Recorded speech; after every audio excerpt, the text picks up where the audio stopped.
The bulldozers moved through the Jahangirpuri neighbourhood of northwest Delhi on Wednesday morning, accompanied by hundreds of police and paramilitary forces. They destroyed shops for 3 hours despite a Supreme Court order telling them to stop. The gate to the Jahangirpuri mosque was also demolished, while the Hindu temple next to it stood intact. This demolition should stop because no one from these shops took part in Saturday's violence. On that day, Hindus were creating trouble. Some people asked them to stop, but they didn't, and some of them pelted stone, and then some young kids from this side threw stones. But no one threw a stone from the mosque. Police have cordoned off the neighbourhood since Saturday's violence between Hindus and Muslims. It started when hundreds of Hindus led a procession through the largely Muslim neighbourhood, carrying swords and chanting Hindu nationalist slogans. Most of the shops which were destroyed on Wednesday belonged to Muslims, but some Hindus lost their property too. This is just wrong. If they want to clear the roads, they should serve a notice and inform us beforehand. And if they don't do that, they should at least give us time to move our things. It's just wrong to destroy people's livelihoods. The North Delhi Municipal Corporation, which is run by the Hindu nationalist Bharatiya Janata Party, said Wednesday's operation was part of its regular drive to remove illegally built structures.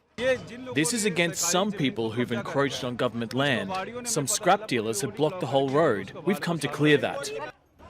But the demolitions are taking place just 2 days after a senior member of the BJP told North Delhi's mayor to destroy any illegally constructed properties belonging to people arrested in connection with Saturday's violence. 24 people have been arrested so far, most of them Muslims. Saturday's violence follows a number of similar incidents across India in recent weeks. That also occurred as Hindu groups were leading processions through largely Muslim neighbourhoods.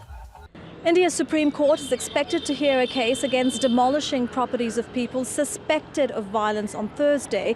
That's after 45 homes owned by Muslims were destroyed in the state of Madhya Pradesh last week.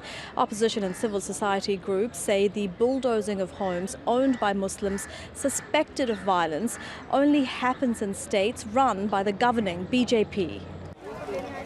As the people of Jahangirpuri pick up what's left of their shops, they say they're being punished for violence they had nothing to do with. Elizabeth Puranam, Al Jazeera, New Delhi. Javed Ansari is a journalist in New Delhi. He says the demolitions are being used as a political tool by Prime Minister Narendra Modi's party. Local body elections are scheduled for later in the year in New Delhi. The BJP in 2 successive assembly elections in Delhi has been routed, and they are trying to use this as a means to try and get back to power. The bulldozer has now become a sort of an election mascot for the Bharatiya Janata Party. It is being viewed as a means to try and polarize.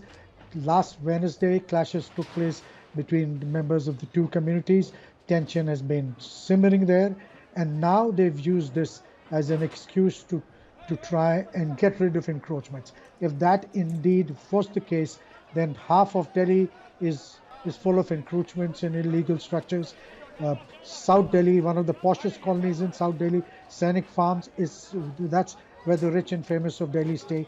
That's wholly illegal. Why not begin from there? Why begin where the poorest people stay, and most of them happen to be from a particular community, the Muslims?